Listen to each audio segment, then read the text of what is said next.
Salut à toi, grand fan de RC, cette offre pour Spinner RC Speed, j'espère que tu vas bien. Alors aujourd'hui, de quoi allons-nous parler? Nous allons parler tout simplement de comment récupérer un peu les rayures que vous avez sur vos carrosseries. Donc, il faut savoir que suivant la discipline que vous faites, les rayures, soit vous vous en foutez, ou alors, dans l'autre cas, vous essayez de les éviter. Pour ma part, en fait, on a utilisé cette technique-là quand j'étais président d'une association de drift. Donc pendant 3 ans, j'étais président d'un club de drift. Et souvent, la semaine, on tournait en gymnase. Et souvent, on a notre carrosserie de test, on va dire, ou d'entraînement. Et souvent, vous avez votre carrosserie pour faire, entre guillemets, les shows. Donc, le problème, c'est que quand vous faites votre show, des fois, vous vous touchez, forcément, même quand on maîtrise en drift, vous touchez quand même, et vous avez des traces ou des rayures sur votre carrosserie. Donc, il faut savoir que vous pouvez rattraper ça comme une voiture normale.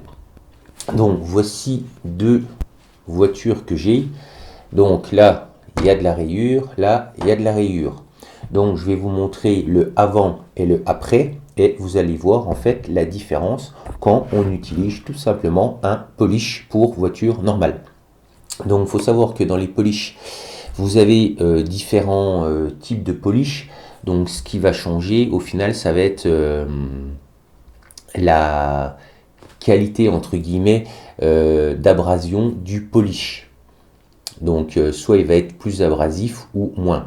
Donc après, tout dépend des rayures que vous avez. Bien sûr, si vous avez une rayure d'1 millimètre de profondeur, ne cherchez pas à l'effacer, ça ne servira à rien. Mais quand c'est de la rayure superficielle, vous pouvez tout simplement en mettre sur un chiffon et vous frottez tout simplement. Donc,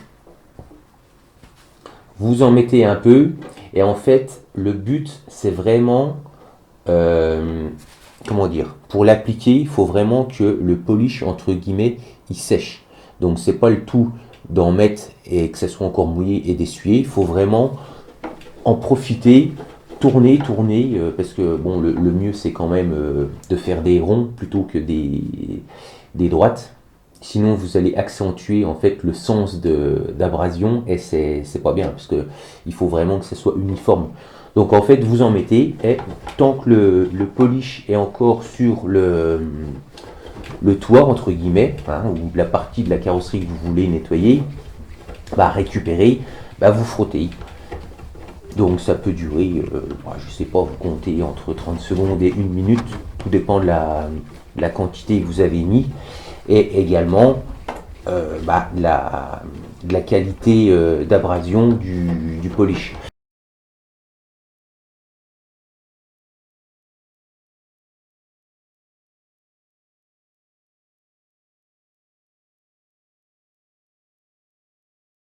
Donc je ne sais pas si ça se dit abrasion, mais en tout cas, vous m'avez compris.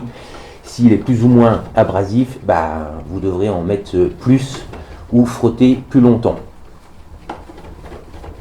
Donc là, je vous montre vraiment vite fait. Et je vous fais 2 photos une fois que c'est fait, quoi. Comme ça, vous verrez le avant et le après. Donc bien sûr, une fois que vous avez bien frotté le polish, vous repassez votre chiffon et vous enlevez tout le restant. Voilà. Donc là, c'est pareil.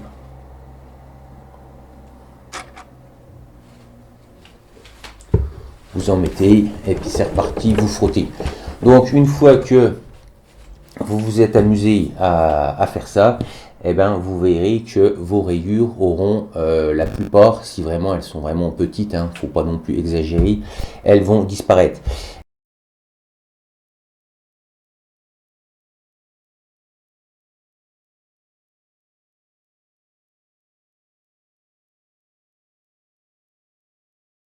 Et également au niveau des traces entre guillemets de pneus ou de PVC sur les carrosseries de drift, ça part super bien. Donc si toi aussi tu as des techniques comme ça pour un peu rattraper les rayures de tes carrosseries, je t'invite à les mettre dans les commentaires. Je t'invite à t'abonner à la chaîne et mettre un pouce bleu pour faire connaître la chaîne aux nouveaux. Et en attendant, moi je vous retrouve vendredi prochain pour une prochaine vidéo à 18 h. Et surtout, amusez-vous bien avec vos RC. Ciao!